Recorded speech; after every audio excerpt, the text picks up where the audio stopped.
ሰላም ጤና ይስጥልን የዚህ ቻናል ተከታታዮቻችን አኒ አሸብር ዳምጤ ይባላልው በምዕራብ አዲስ አበባ አነስተኛ ግብር ከፋዮች የታክስ ከፋዮች ትምህርት ባለሙያ ነኝ። በዛሬው ዕለት ይዤላችሁ የቀረብኩላችሁ የራስ ታክስ ስሌት ምንነትና የግምት ታክስ ስሌት ምንነት በሚል ዙሪያ ይሆናል። በመጀመሪያ ስለ ራስ ታክስ ስሌት ምንነት እናወራለን። የራስ ታክስ ስሌት እንግዲህ የተለያዩ የስሌት አይነቶች አሉ። አንደኛው የራስ ታክስ ስሌት ነው።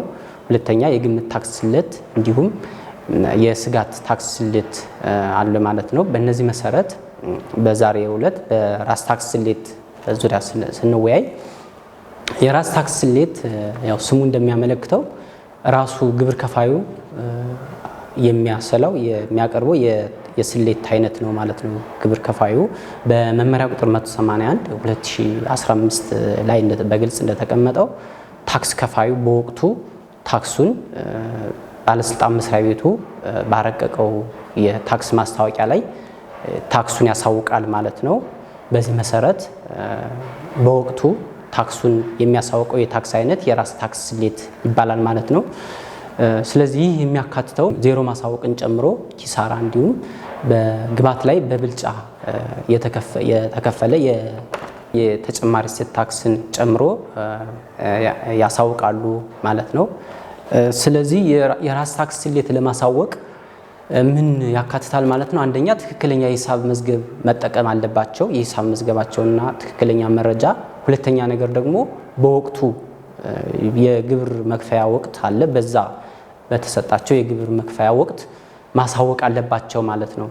ነገር ግን ይህ ባይሆን ለምሳሌ በሰዓቱ ባያሳውቁ እንዲሁም ትክክለኛ የሂሳብ መዝገብ ባይጠቀሙና አሳውቀውም ያሳወቁት ግብር ተቀባይነት ባይኖረው የግብር ሰብሳቢ መስሪያ ቤቱ ራሱን የቻለ ስሌት ይጠቀማል። ይህም የግምት ታክስ ስሌት ይባላል። የተለያዩ መረጃዎችን ተጠቅሞ የግምት ታክስ ስሌቱን ያስቀምጣል ማለት ነው። የግምት ታክስ ስሌቱን ያስቀምጣል ማለት ነው። በመመሪያ ቁጥር 138 2010 ላይ በግልጽ እንደተቀመጠው የተለያዩ መረጃዎችን ተጠቅመው የግምት ታክስ ስሌት ያስቀምጣል ማለት ነው።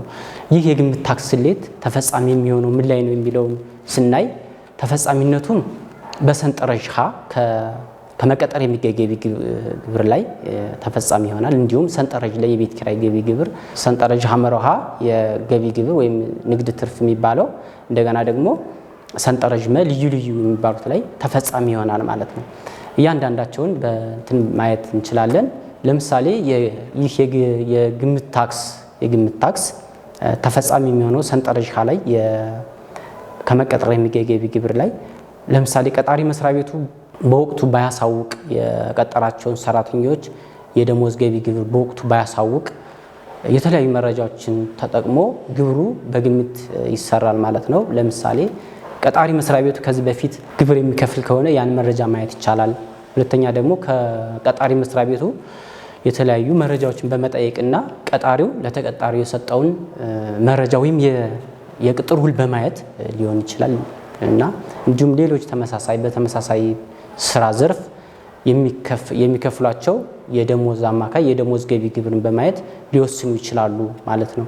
ሁለተኛ ይህ የግምት ታክስ ስሌት ተፈጻሚ የሚሆነው በሰንጠረዥ ለ ወይም የቤት ኪራይ ገቢ ግብር ላይ ሲሆን እዚህ ላይ እንዴት ተፈጻሚ ይሆናል የሚሉ የተለያዩ መረጃዎችን ተጠቅሞ ግብሩ ይሰራል። ለምሳሌ የአከራይ ለተከራዩ የሰጠውን የኪራይ ውሉን ማየት ይቻላል። የኪራይ ውሉ ተጠቅሞ ማየት ይቻላል። እንዲሁም በአካባቢ የሚገኙ ተመሳሳይ ህንፃዎች የሚያከራዩበትን አማካይ የኪራይ ዋጋ በማየት ሊወሰን ይችላል ማለት ነው። በዚህ በኪራይ ገቢ ላይ የቤት የሚከራዩ ህንፃ የቤት መኖሪያ ቤት ካልሆነ የሚገኙ ጠቅላላ ገቢው የተጨማሪ እሴት ታክስ መሰረት ሊሆን ይችላል። ተጨማሪ እሴት ታክስ ሊታሰብበት ይችላል። እንዲሁም አጠቃላይ ከሚገኘው ገቢ ላይ 35% እንደ ወጪ ያዝና 65% ታክስ የሚሰራበት ይሆናል ማለት ነው።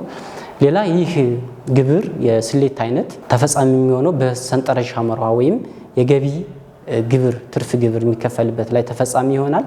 ይህኛውም የተለያዩ መረጃዎችን መጠቀም ይቻላል ማለት ነው። ለምሳሌ ጠቅላላ ሽያጭ ማየት ይቻላል። ጠቅላላ ሽያጩም ባይገኝ እንዲሁ ግዢውን ተጠቅሞ ወደ ሽያጭ በመቀየር የትርፍ ዳቡን ተጠቅሞ ወደ ሽያጭ በመቀየርና እንዲሁም ከተለያዩ ምንጮች በመጠቀም ለምሳሌ እቃዎችን በመቁጠርም ሊሆን ይችላል ከከስተመሮቻቸው ጋር ያሉን እንትን በማየትና በአካል ቦታው ድረስ በመገኘት የቀጠራቸውን ሰራተኞችን ደሞዛቸው የሚከፍሏቸውን ደሞዝ እና የኤሌክትሪክ እና የውሃውን ያለውን ሁኔታና የቤቱን እንትን በማጥናት በአካባቢው ተገኝቶ ሊወስኑ ይችላሉ ማለት ነው።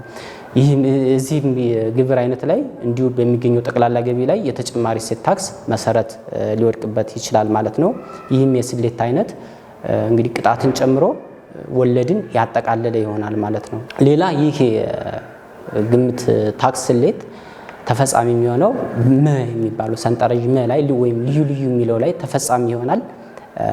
ይህ ልዩ ልዩ የሚባለው ላይም የተለያዩ መረጃዎችን ለምሳሌ ከሶስተኛ ወገን መረጃ መጠቀም ይቻላል ወይም እንዲሁም የመስሪያ ቤቱ ኢንተለጀንሶችን በመጠቀም መረጃ ሰብስበው ተፈጻሚ ይሆናል ማለት ነው። ስለዚህ በዛሬው ዕለት ያየነው ያው የራስ ታክስ ስሌት ምንነትና እስከምን ደረጃ ነው የሚለውን እንዲሁም የግምት ታክስ ስሌትን አይተናል። በሌላ ጊዜ በሌላ ፕሮግራም እንገናኛለን። ስለተከታተላችሁን እናመሰግናለን።